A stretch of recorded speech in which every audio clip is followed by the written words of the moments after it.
sport idea. I like to call it convoluted ball. Here's how you play. So, you gotta get a large foam board, a huge piece of paper, 6 foam balls, and a friend. Draw, color, and cut out 6 targets out of the foam board. Then tape them in your living room. Take turns with your friend to use the 6 foam balls and throw them at the 6. Take turns with your friend to use the 6 foam balls and throw them at. Take turns with your friend to use the 6 foam balls and throw them at the 6 targets. Once you hit all 6 targets in a row, switch who throws. If you miss only once, start a new attempt.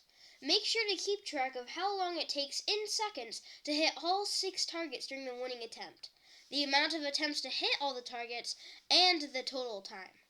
Now, here's where it gets convoluted. After both of you have a successful attempt, you must calculate the points. You must do the following for both people. You must first take the total time and divide by the winning attempt time. Make them tell a joke and rate it from 1 to 11. Divide the joke rating by their favorite number and add that to the points you have calculated. Test if they know how to rate Python code. If they do, make them write a program that calculates a random number between 0 and 11. If they can't, do it for them. Take the points and plug them into the quadratic equation. As B, the number the program you made generates will be A, and C equals a hex code of the color your foam balls are. If a hex code has letters, translate them into numbers as you would in a Caesar cipher. Ask the player to pick a number between 0 and 100. If the number is less than 50, subtract in the quadratic equation. Otherwise, add in the equation. Flip a coin. If it's head, use a sine wave. If it's tails, use a cos wave. Tell the player to do as many jumping jacks as they can without stopping. Multiply your wave by that number. Plug in the number you got for the quadratic equation for x. Whatever y equals is your new number. Tell your participant to scream, and divide however many decibels the scream was by the pitch of the scream. Plug this in for n in the prime number formula made by this Willens guy. Add whatever you get to your number and divide by 7. Tell the player to dab. Take the square root of how many meters a solar system shifts due to pure cringe and add that to your number. Find the square root of I times I plus I, and subtract that from your number. What's I, you may ask? And to that I say the square root of -1.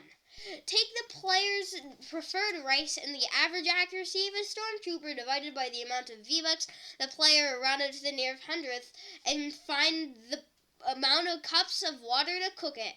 Divide the average grains of rice and what the program calculates after redoing it by the amount of cups of water to cook the rice and multiply this with your number.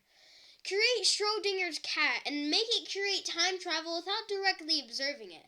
Now, time and space is in a superposition of existing and not. Calculate the probability of someone going to the player's 47th birthday party and multiply that with your number. For some odd reason, your number uses time travel and kills his grandfather, creating a paradox. This paradox kills time and space, so the universe ends. But remember, this is in a superposition, so you must directly observe the cat, realizing that you're in a simulation. You wake up with coconuts. Add however many coconuts there are to your number. The cat comes back and dies after you directly observe it. That story arc was weird. Anyway, plug in your number for x and y equals the absolute value of sine x to the power of x divided by 2 to the power of xx minus pi divided by 2 divided by pi. Find y. Multiply by the other player's favorite number and add that to your number. Take their rating of baked potatoes from 1 to 100 and add that to the number. Do that for each person and subtract the points of the person who got less from the points of the person who got more. Continue for a couple of rounds, and whoever has more points at the end wins. Oh yeah, here's the equation, I guess.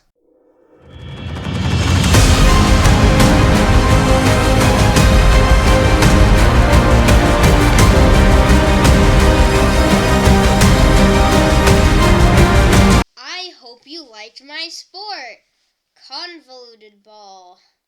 I hope you understand the name now. Remember, like, subscribe, and have fun playing. Oh yeah, the paper's for all this math and stuff, so good luck.